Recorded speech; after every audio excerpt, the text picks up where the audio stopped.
This is Growth Climate's Kenneth Patey presenting The Anatomy of Human Interaction. Section 3, Beliefs, how they are acquired, formed, and how they impact us. Beliefs. We've talked in previous sections about their importance, how they impact our perception, how they impact our communication, how they are contributors to our behavior, because once beliefs are in place, we act consistent with them. I think then that it's important we deal with how beliefs are acquired. I'd first of all like to define a belief. A belief is a conclusion reached about an event, a thing, or a person, which, though it may or may not be accurate, is perceived to be accurate, and which thereafter governs our behavior. That's what a belief is. We have beliefs about many things. In fact, we have beliefs about life in general, we have beliefs about ourselves, we have beliefs about those around us. Parents have beliefs about children, children have beliefs about their parents. Teachers have beliefs about children, and children have beliefs about teachers. In fact, we have beliefs about virtually everything. The most significant belief, I believe, is the one we end up with about our own self-worth, our own sense of value or non-value. And all of us will, at some point or another, deal with that perception we have of ourselves. Literally from the moment of birth, we are busy acquiring beliefs.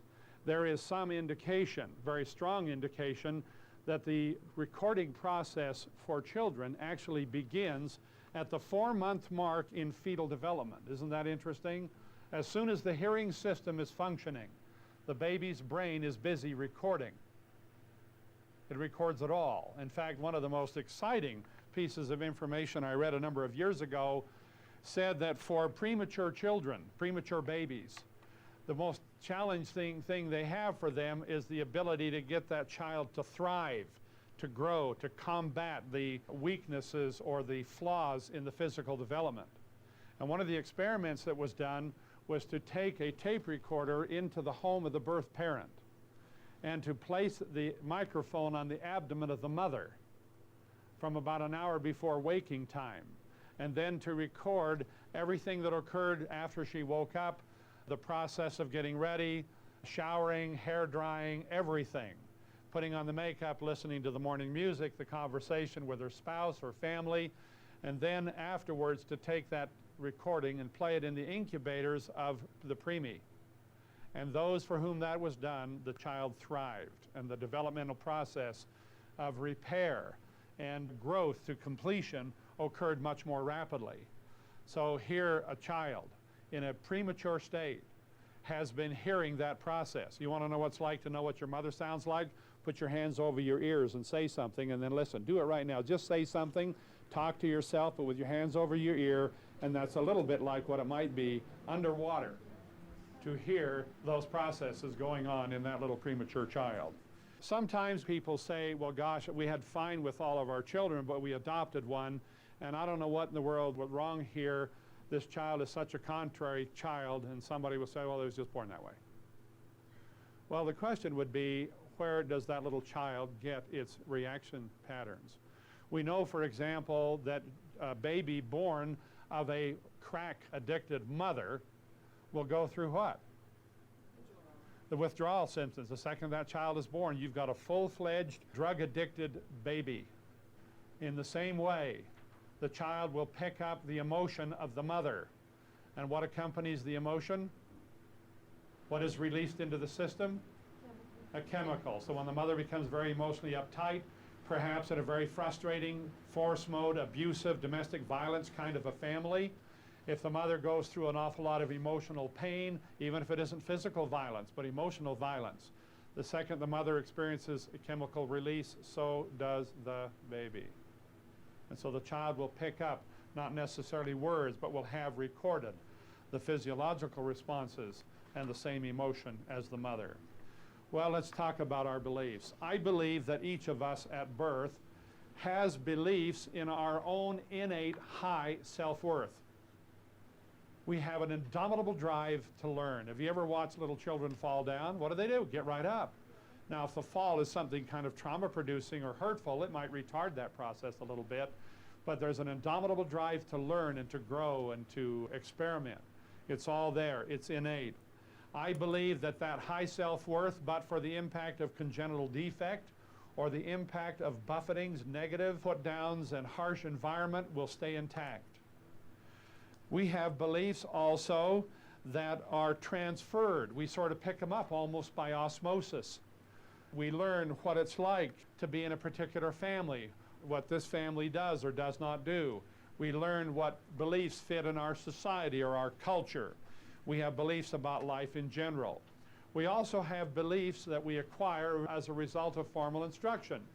Well, what we do in the Patey family is, we have a statement in our family. In fact, it came from a sister-in-law. She said, you know, I've watched all you Patey kids, meaning my brothers and sisters. And she said, it doesn't seem to me that you can ever be blocked, because the Pateys will find a hole in every fence.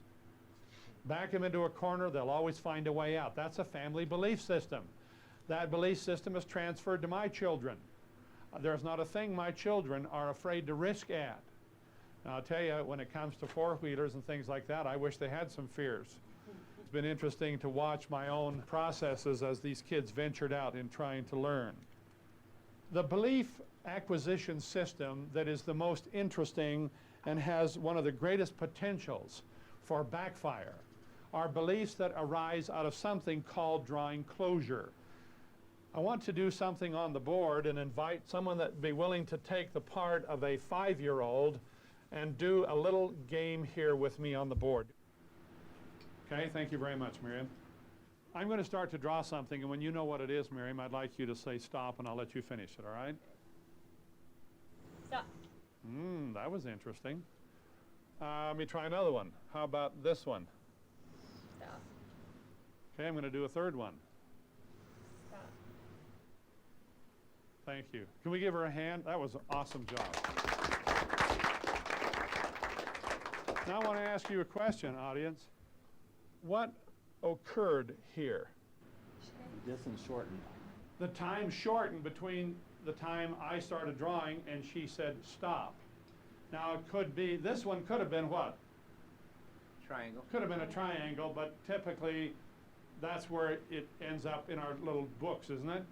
So this one, it's shortened here, and this one very short. I recall the first time I ever did this with a group, I had the circle that far, and the participant said stop, and she went like this.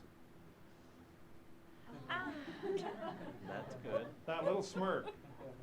Now the funny part was, a month later I was doing the same class somewhere else, and again a girl had volunteered, and she went like this, and I got that same little sappy little look. I checked, they weren't related. Now, are those wrong? No.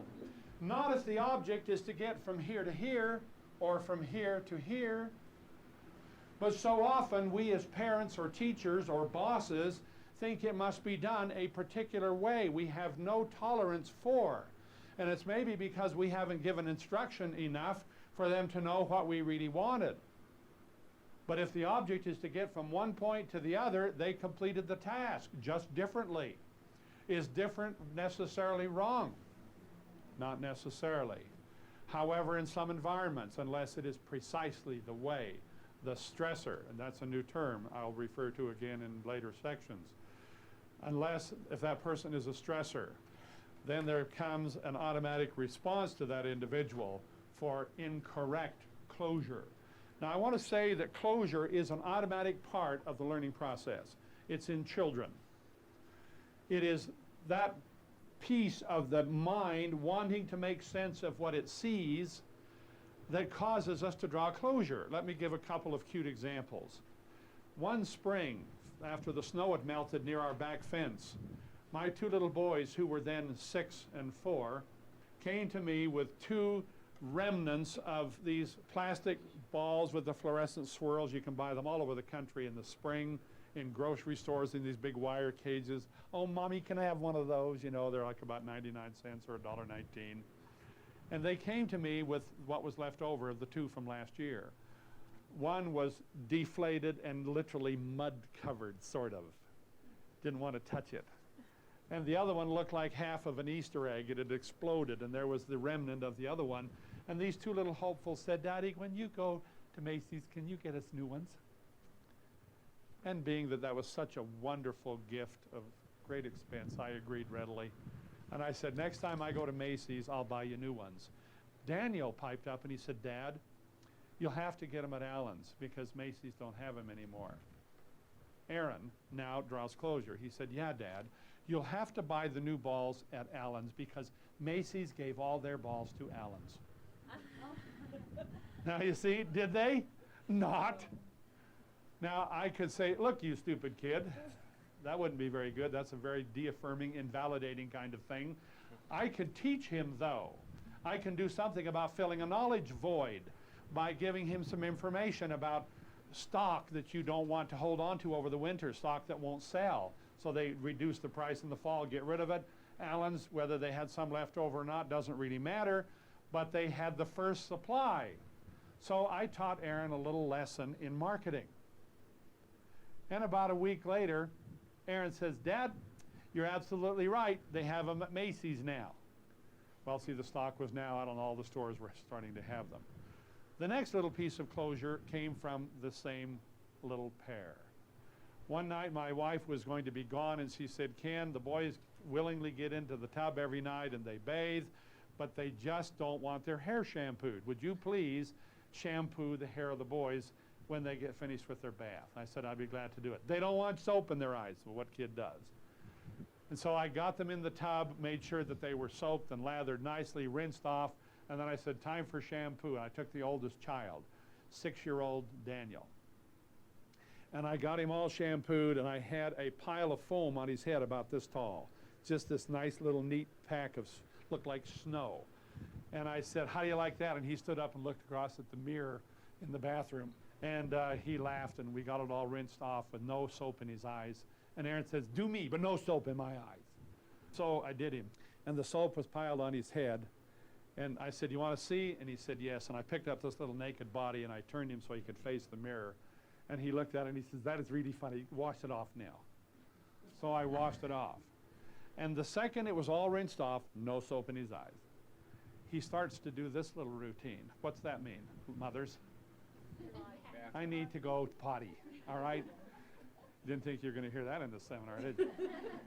So I picked up this little dripping kid, and I stood him over in front of the toilet, and he relieved himself.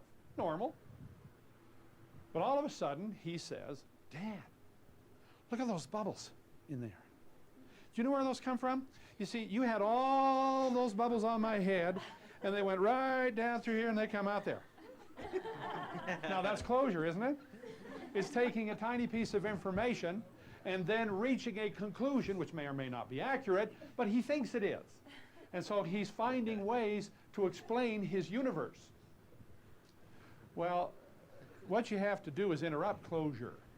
This same boy, a few years later, 9 years old, we had the misfortune of having 2 fires in our home in a 9-month period.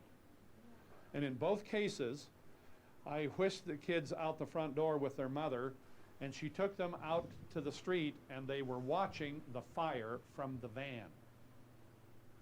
I went back in both cases and made the 911 call. Fortunately, caught them early enough that we didn't lose the home, though awfully close on the second one. 5 minutes more, they told me, and it would have been history.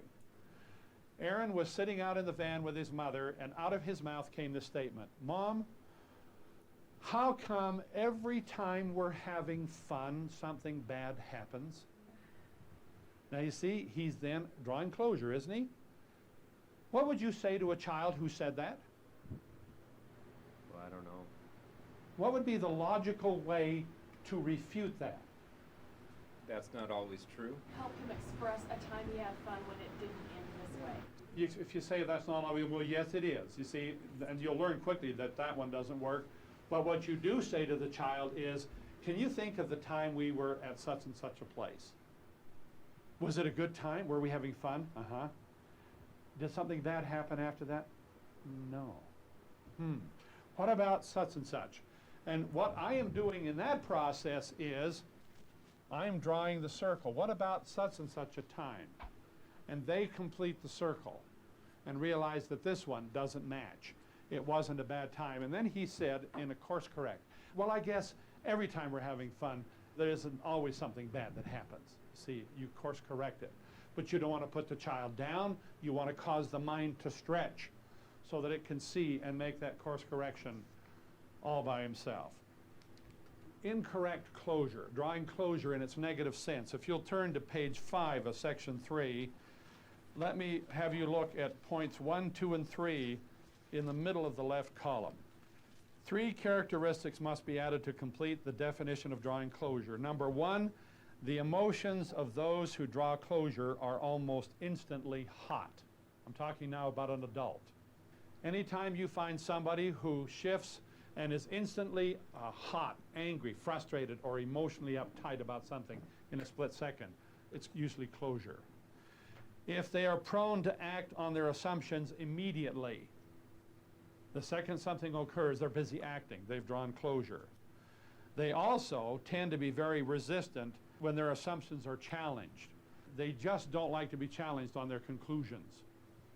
Those who end up in that category tend, in many cases, to be self-worth strugglers. They're having a tough time. And so when you challenge their, quote, logic, which may be born of faulty thinking, they'll fight you on that one. All right? Let's take a look at beliefs that come as a result of labels. It's easy to buy a belief when somebody tells you you're stupid, or everybody tells you you're stupid. Give you a case in point. I had a friend from northwestern Montana. I had worked with him in business. He had kind of a struggle. In fact, his father-in-law, who ran the business, asked me if I'd kind of take him under my wing. He said he just seems to lack the confidence. And he gets to a point where he's almost successful, and it's almost like he shoots himself in the foot. And he said, would you see what you could do? So he and I partnered in this business and did things together. We worked with clients together. We shared commissions together. And the goal was to assist him. About that time, we were launching this material. I was working with that company part-time then and doing this basically full-time. He came to one of the classes, and as we began talking about this, he said, you know, I'm feeling an awful lot of emotional anxiety inside. He said, I want to talk about what I'm feeling. And as we talked, in essence, what he was doing, something had stimulated a response, and for him, there was a lot of emotional pain or anxiety. In other words, he was in stress, wasn't he? So we created enough of a warmth. If it were therapy terms, we tried to create a therapeutic environment so he'd feel free to share what he's feeling. Basically, you just want to be a warm body that listens non-judgmentally, and that person will begin to open up, and he began to talk. And he went down through, does this little diagram look familiar to you? He went down through a whole bunch of experiences, and finally he said, you know something? I know the day that I came to believe I wasn't very smart. And his memory gave him an event.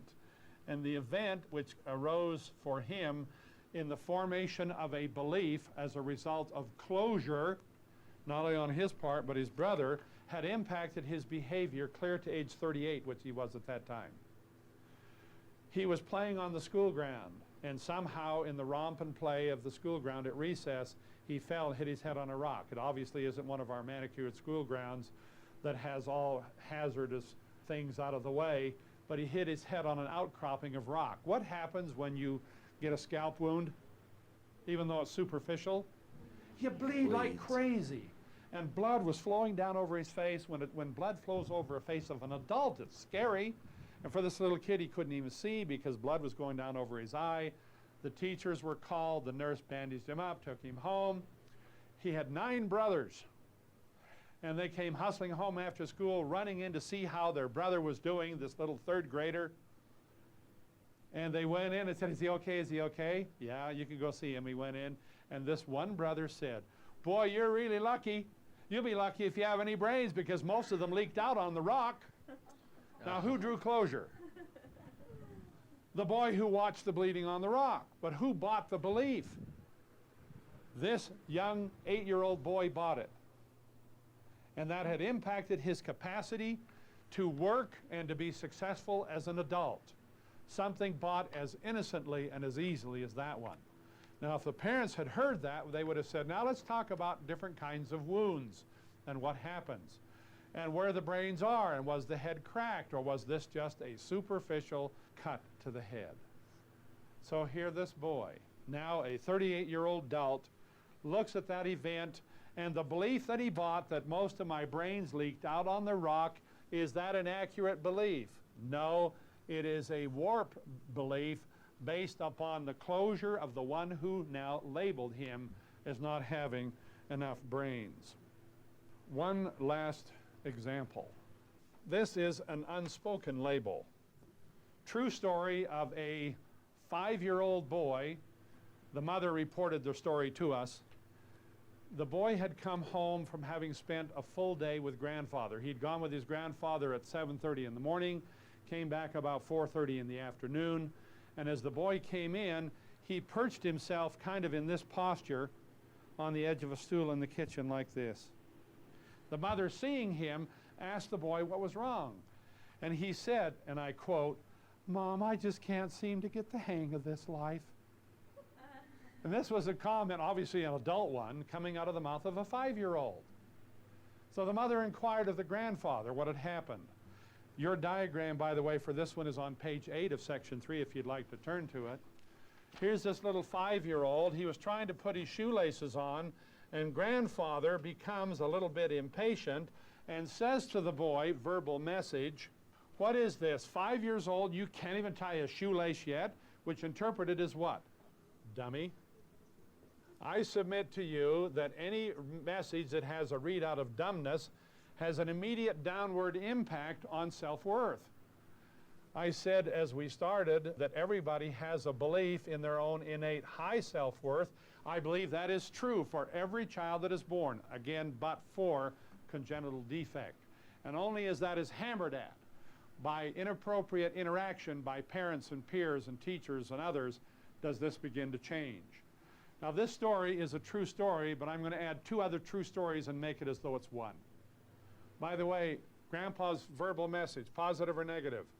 Negative. Negative. Was there an emotion? Yeah. Yes, and it also was negative.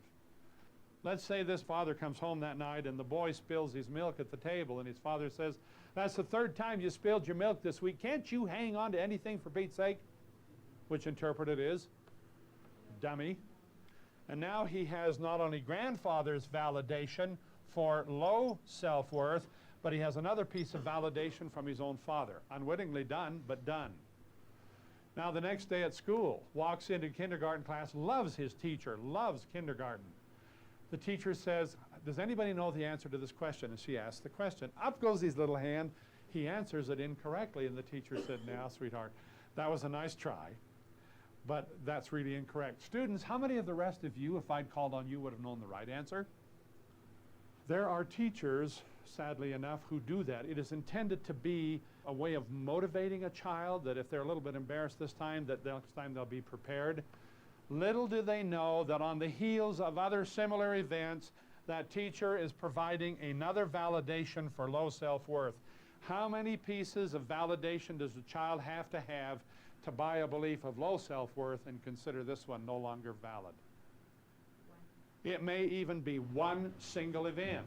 And the second he buys it, this one gets sealed off as no longer valid. Now I want to ask 2 last questions. Who, meaning what individuals, have the capacity to impact what one person believes, sometimes in a single statement? Who can do that? Parents. Parents can. Teachers can. Leaders can. Relatives can. A spouse can. Somebody said, friend. Let me put this one over here for a moment. Peers can. Now I'm going to ask you this question. Do all peers, remember peer is somebody your age, somebody in the same social set, somebody in the same group, same club, those are peers. Do all peers have the capacity to impact what you believe? No. But peers who are friends can. Peers you trust can. Peers you look up to can. Those you value can. In other words, the more of these qualities individuals in these kind of categories have, the more likely it is that what they do can impact what this person believes, true or false. It is true. And once the belief is in place, what does the mind do with it? It causes that belief to be pulled into the reticular formation whenever the topic comes up, and causes that individual to see circumstances different than they really are because of the biasing effect of that filter. A filter in this case, which is a warped belief which comes into an individual because of the weight of evidence, not only the number of times it is said, but by the individuals who say it. I want to take one last piece, if I may. Let's change this character. Let me have you turn, if you will, to page 15.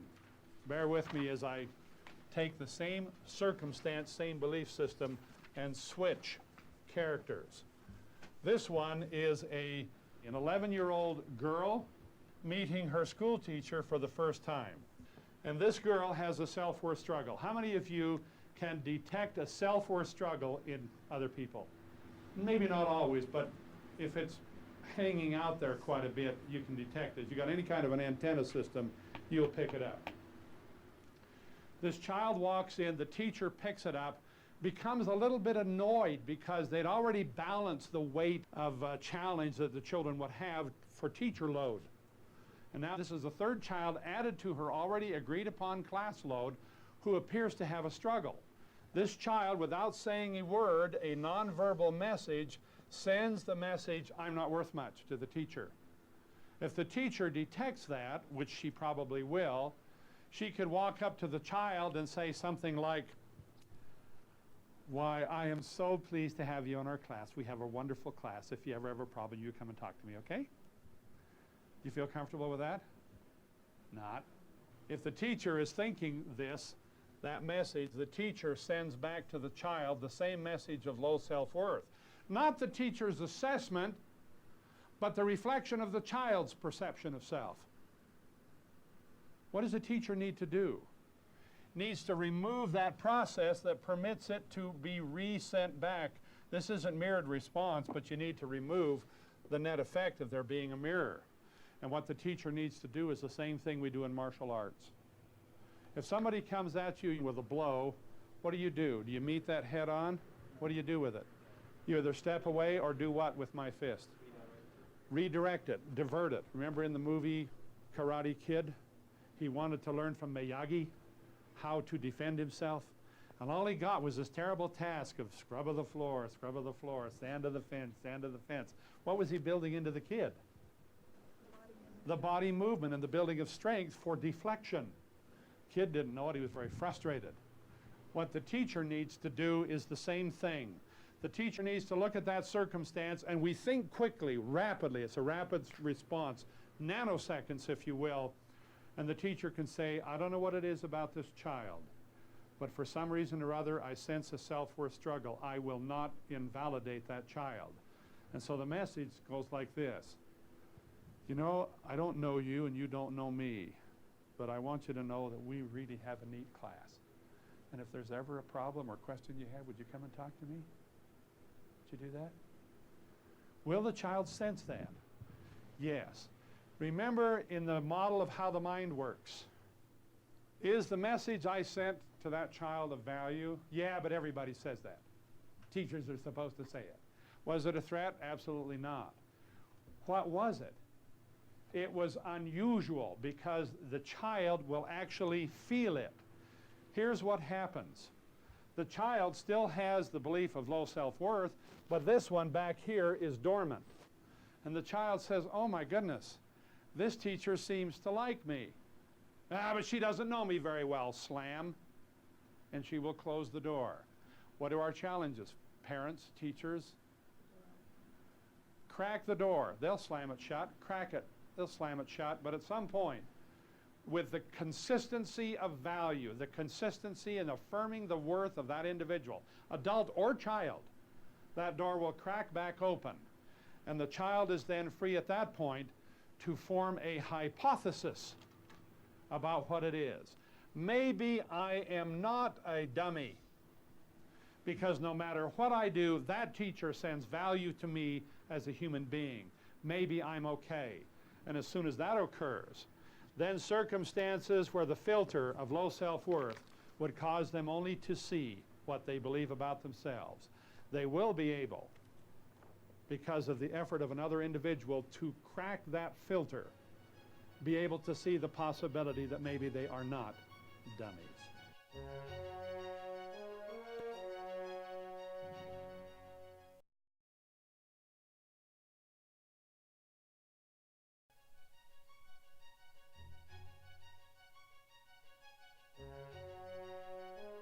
One of the other ways we acquire our beliefs is a process called the building of a reaction sequence.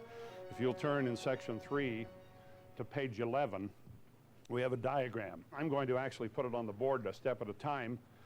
If you turn over for a moment to the next page, you'll see that what I'm going to talk about is really spelled out very clearly step by step. But let me put it on the board so that you get a picture of what it is to have a reaction sequence. First of all, most of you will have heard of the process stimulus response.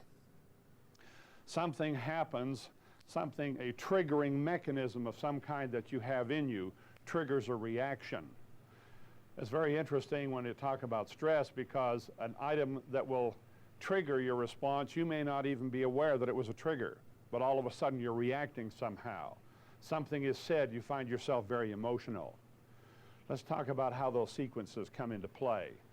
Let's say, for example, that you're in a situation where you're at a company and a new employee comes on board, and the new employee, not understanding really how things work in that corporate culture, may actually say something that is a little irritating to you as a long-term employee of the company.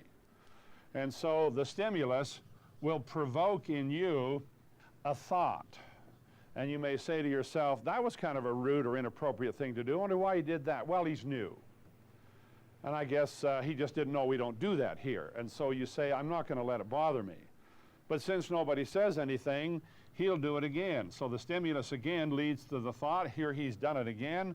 It's really a little bit embarrassing. And what we have now is an emotion which surfaces. But you don't want that embarrassment to show, and besides, he's new. And so you dismiss it and let it go. Again, the stimulus occurs a day or two later, you begin thinking about it, and the emotion surfaces rather abruptly, and instantly, when the emotion is there, a little more intense than the time before, there is a chemical release into the system. If you recall, when we dealt with section 2, we talked about how in the process of memory, that the brain triggers the release of a chemical anytime you experience an emotion. So you let that go. You've got that little heat surge, perhaps, because maybe this emotion is now coupling not only with embarrassment, with a little bit of frustration or maybe even anger. But you don't say anything. The stimulus occurs again. You begin thinking about it. The emotion runs. The chemical is released.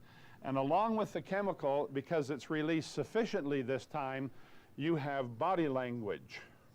And somebody says, perhaps even the person who triggered your response, said, oh, did I upset you? And you, being very incongruent, say, oh, no, of course not. It was nothing. Just kind of warm in here, I think. I recall being in Denver, Colorado at a business meeting in a large hotel, and we had made arrangements that morning in decision in corporate leadership on how a particular thing should go. And it was to be announced mid-afternoon. It wasn't announced, and about 5 to 5, just before the meeting closed, the announcement was made about how things would go, and it was totally counter to what the decision of the group had been in the morning. And as soon as the announcement was made, the meeting was closed. I was absolutely furious. It made a tremendous impact on the salaries for all of us, and to all of a sudden find that what we had been promised was changed ticked me off.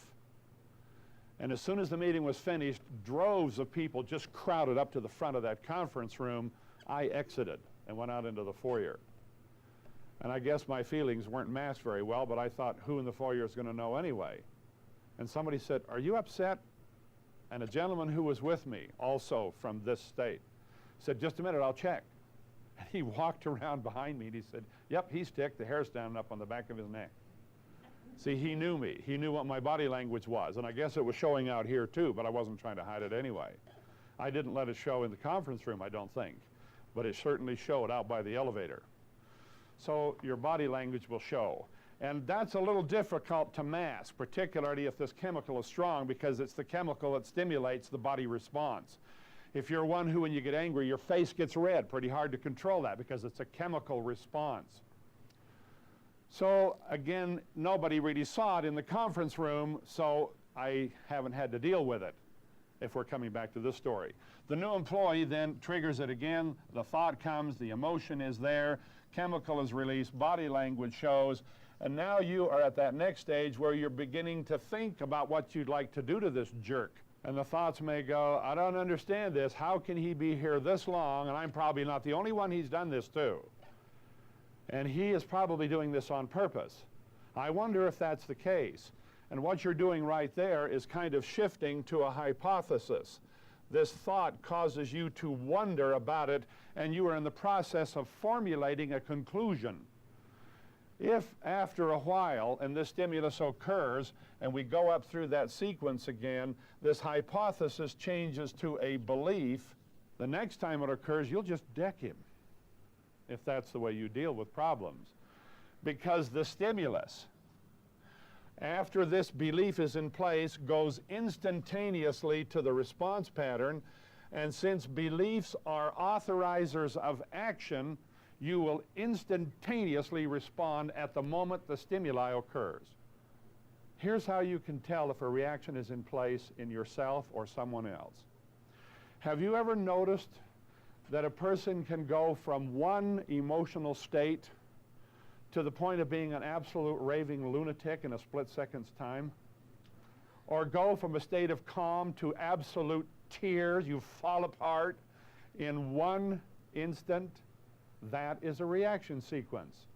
It is not a current event, although the stimulus triggered, the current stimulus triggered something from the past already built into place. So the stimulus triggers the belief authorizes the response, and whatever that is for you, that's what you do, that fast. That is a reaction sequence. Those are very, very interesting. One of the things you will learn with this material is how to deactivate reaction sequences. They're very, very difficult at first, particularly if you don't know what triggers them. Let me knife ahead a little bit to an example, if I may. If you have an individual, and I would hope that this doesn't touch tender toes, but it may for some of you, and if it isn't for you personally, those in law enforcement and child protective services and victim advocates and so on who are here in this group, you will have already dealt with individuals who perhaps early in their years may have been sexually abused. For some, it's such a traumatic experience, and particularly if it's a 1 or 2 time event and then the perpetrator is gone, that is a trauma experience. But because it's so traumatic and devastating to the inside self, the real self, there is a tendency to suppress it, and in many cases actually to repress what occurred. There may not be any memory at all, particularly if you were younger. And so the memory is gone. And now here you are as an adult, and you are married, and you now have children.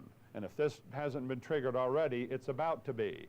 Because the second you have a child that's about the same age you were at the time you were abused, just seeing that little child all of a sudden going to play somewhere, and you're going to have emotions surface. You know, what in the world's happening with me? I feel like I'm going to cry. I don't want her to leave. You're overprotective, and you don't know why that's occurring.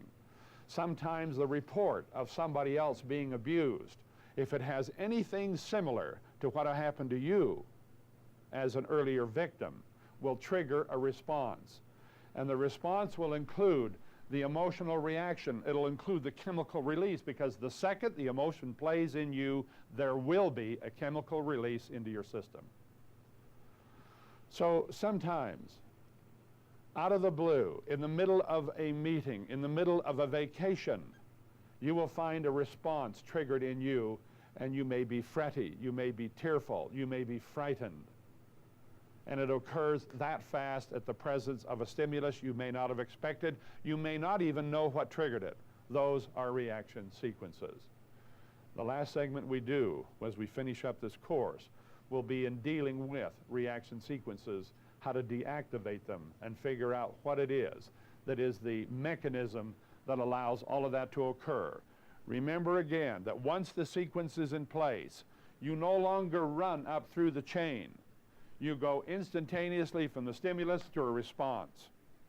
The deactivation process involves slowing that down as an observer so you can see what it is that is actually going on in the sequence.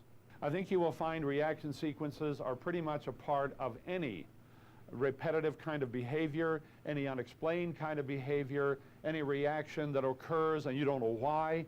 Sometimes when a reaction sequence takes place, you know very well what it was that triggered it, but you may not know why you reacted the way you did. Sometimes something occurs. Let's say you walk into a particular building and just the scent of a particular kind of perfume or an aftershave, whatever it is, could trigger a response and you don't know why. One of the values in learning how to deactivate the sequence, the reaction sequence, is you can back up in the process and identify the very triggering mechanism that originally was there. Turn, if you would, to page 17. 4 points that I'd like to recap, kind of backs up and recaps what we've done in these first 3 sections. Our beliefs impact our perception. The reason they impact perception is that beliefs become filters that cause us to see only that which matches our perception of things. They impact our memory recall. The reason it impacts memory recall so quickly is that the thing we dealt with consciously is the one that is tied to a triggering mechanism. If we have processed something consciously, that's the one that'll come back. When we had the model of the mind up on the board, remember that as the message comes to the base of the reticular formation, one copy goes into the filter, the other goes around it to the sensor receptors in the conscious mind. If the reticular formation tells you to ignore this information, this shunts immediately just to memory storage, and it becomes the recording of the actual, where the filtered message is the one that you perceive to be so. It impacts our behavior. Beliefs are authorizers of action.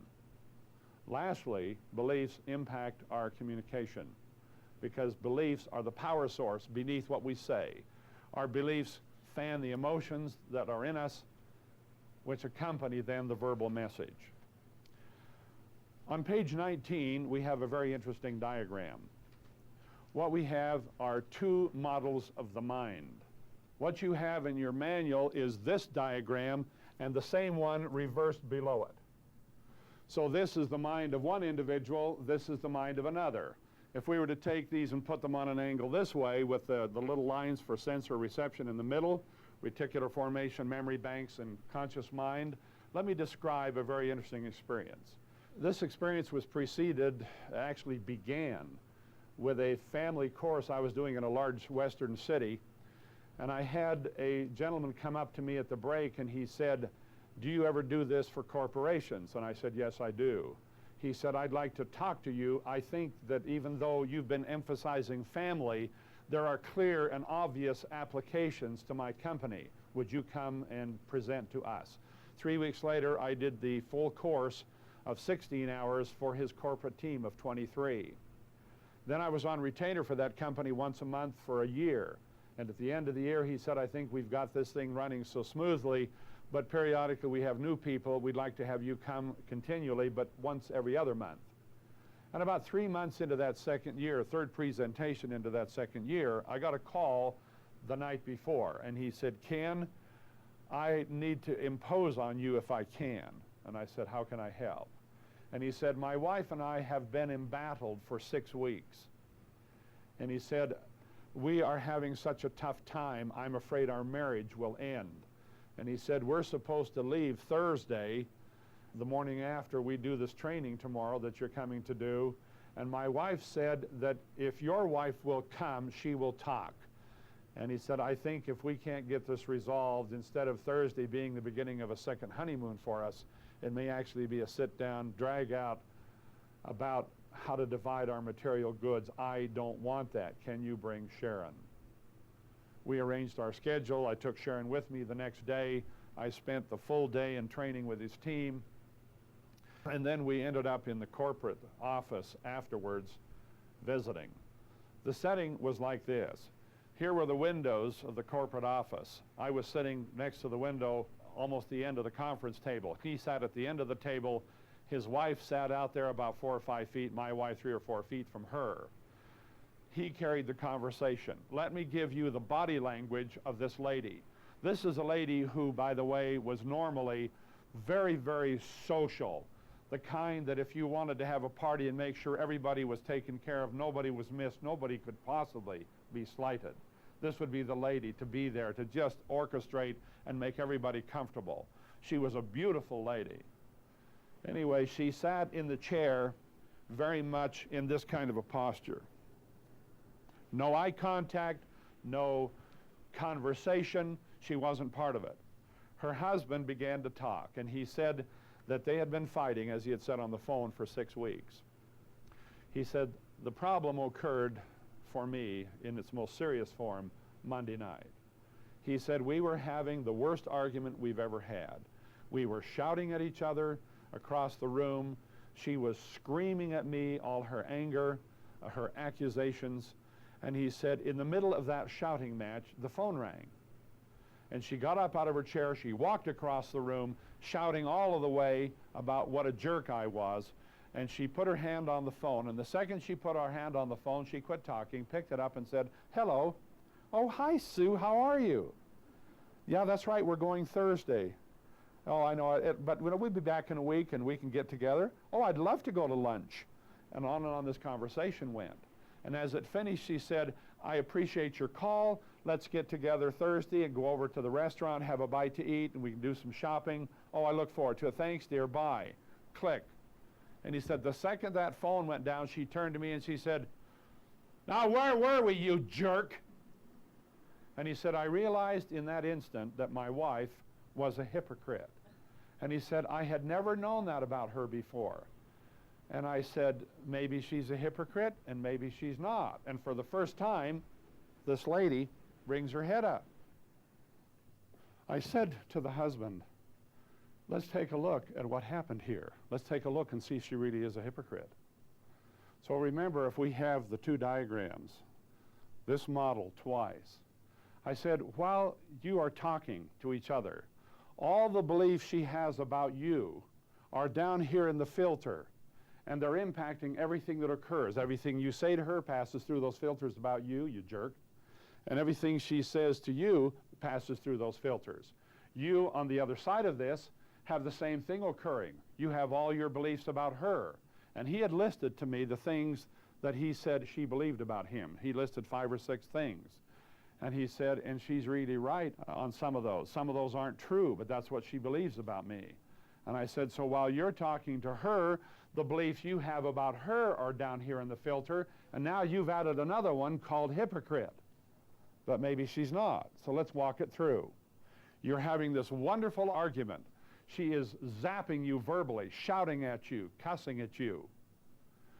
And all of a sudden the phone rings. And as she walks across the room to pick up the phone, she's still hollering. But as her hand hits the phone, all the beliefs about you, you jerk, go back up into storage, and out of the memory bank comes the filter about telephone protocol. And she picks up the phone and says, hello. Then she realizes it's her trusted friend, Sue. And so now out of the memory banks come all the beliefs about Sue. How she's trustworthy, a true friend, that no matter what happens, she's always there for her. She's a loyal, valued friend. And she talks now to Sue. Hi, Sue. Yes, that's right. We're going on Thursday. We'll be back in a week. And on goes this conversation.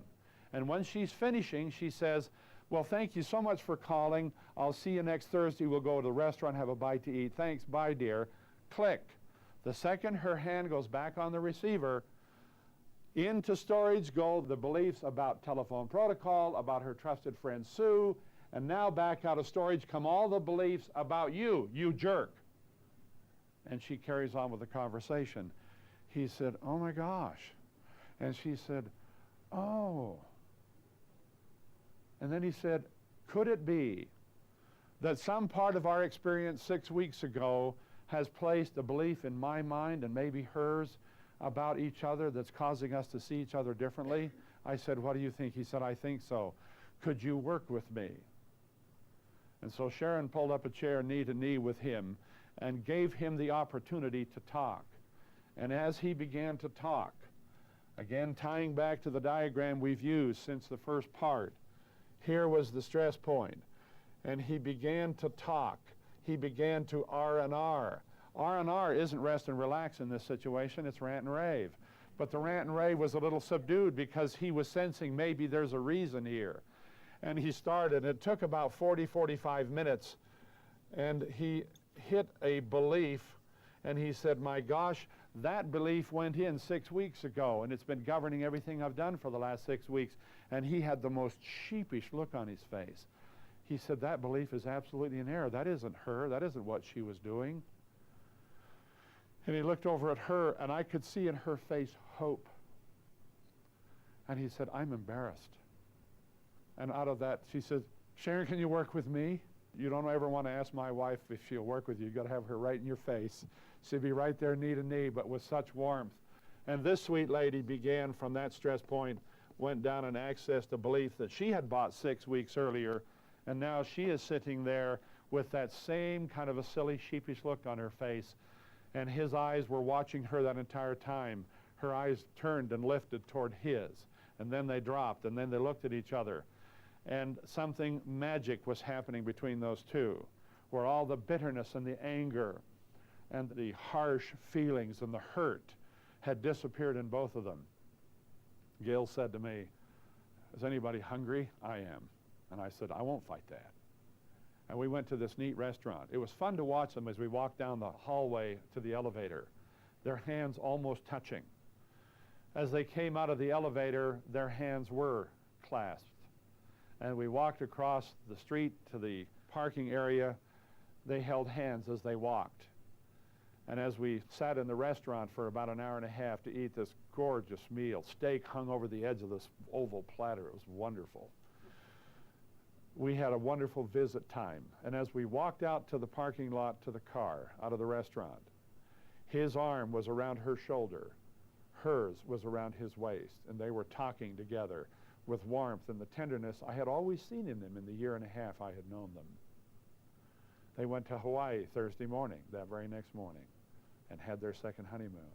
Wouldn't it have been sad if those two had actually ended up in Hawaii in an angry tone, dividing goods and ending what was a wonderful relationship that had been clouded by misperceptions, which misperceptions became the filters that caused them to see nothing straight from that time forth. You know, we end up having a lot of times apples and oranges conversations with each other. Do you know what an apples and orange conversation? It's where you both think you're on the same topic, but you're not. Those are tough ones. And when you're already angry, those don't help much. I remember a story of a young lady who made a phone call to a record shop. She wanted to buy a record. Today we'd have said buy a CD. He answered the phone, and she said, do you have eyes of blue and a heart that's true? He said, matter of fact, I do. And he says, I also have 5 kids. She said, is that a record? He said, no, but it's above average. See, they think they're having the same conversation, but they're both on a different wavelength. And so often in communication, particularly at points of anger, we are at a totally different place. When we talked about drawing closure, one of the greatest gifts that you could give to a loved one, the greatest gift you can give to yourself, to anyone for that matter, is to resist the automatic tendency in us to draw closure. Don't do it. Don't make assumptions. If something occurs and you think, oh my gosh, that's obviously this, things are not always as they appear. And if you say to yourself, ooh, I know the conclusion I just reached, I wonder if that's so. In that kind of a response, you are stepping back to a point of hypothesis and looking at it. In this one, you say, well, it's probably this. That's, again, a bit of closure taking place. You don't want to be there. The greatest gift you can give is to not draw closure about anything. Hold it a hypothesis long enough to see what the truth is. Brandon, question. Can you just give us an example of something that happened in a matter of 6 weeks? How do you go back and determine over a 10-year period? Or 20, or 30, 20-year or period. 40. That's a very good question. The interesting thing is, you're saying, how can you remember that far back? How do you go back through your memory to find something that started a belief that you don't even know is there? I mean, how do you go back and find that problem? What I'm saying to you is that in the process of deactivating a reaction sequence, in dealing with stress, in a process we would actually refer to as uprooting stress rather than stress management, you will literally go through layer upon layer of events. If it's something that's way back, that's had a whole bunch of other information added to it, that gives you a whole weight of evidence to prove something, your mind has all of that data, and it will surface.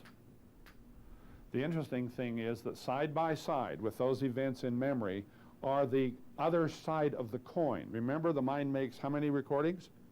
Two. One, the actual event exactly the way it occurred. One, your perception of the event clouded by your belief. Just know that in the process, when you are at higher stress, the higher the stress, the closer to the surface and consciousness are the very beliefs and the events that caused you to buy them. And we're going to teach you that process in the last section of this course. There was another question back here. Lily? I guess what I'm kind of trying to decide is before you reach that closure state, like during a conversation when someone says something to you, do you more or less say how you're feeling back to that person to make sure it's the right way? Or, I mean, I find myself shutting off a lot. You know, if I hear something, I shut it off and then I put it in those categories of, oh, this is how this person must feel about me, or something like that. How do you stop that from happening? Is it good to talk to those people about that, or sometimes when you're already kind of in a heat of response, and if you're feeling like, I don't know whether I can talk to them, there's probably already emotion running, and if there's emotion running, what's been dumped? Chemical's been dumped into the system. It's probably not the best time to deal with it. I would stand back and say, if I deal with this right now, I'm apt to not be very appropriate. I recall one day, for example, we were sitting in a large meeting in a large public building, sitting up on the front side.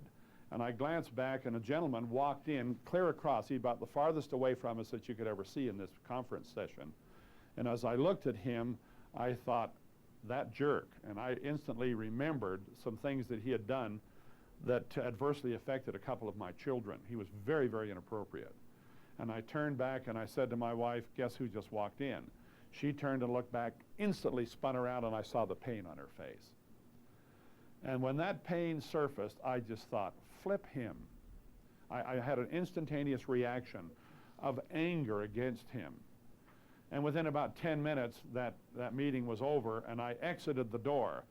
And I said, he can just go you know where. And I had taken about 10 steps, and I said to myself, now wait a second. I cannot let that man's behavior in the past affect who I am and how I'm going to respond to him. And I went right back into the building. I made my way through the crowd, and I walked up to him, and I said, how are you? Now who squirmed? He did. I didn't go back to make him squirm. I had simply dealt with me. I had dealt with my part of it. Now, if I had turned around and said, I'm going to give him a piece of my mind, you see, it would have been a totally different response. So when I find that I have a reaction that's run to the point where I'm not apt to be appropriate, I won't deal with it. If I can set it aside and shelve it, which I usually can do, I'll go deal with it later. If I got irritated in a class like this, for example, and I'm teaching, and something that you said bugged me, I wouldn't be a very good presenter if I let that show. Well, I don't hide it, I shelve it. That's something I've got to deal with. Now, a lot of times, instructors or therapists, for example, as they're working with somebody, will find that the issue in that individual triggers something in them. And they have to be able to set that aside to still be helpful to the person that they're trying to work with. And so you shelve that. Now, the only time you can shelve it and have that work is if you keep your commitment and go back and deal with it later. If you shelve it and then try to run from it, it's just going to gnaw and get stronger. What's happening right now in the course is that you have enough information that you're asking questions that put us to the next step of where we need to be. I appreciate the question. Don't ever hesitate to ask one. Your questions you're asking need more material that will come in the next few hours as we work together.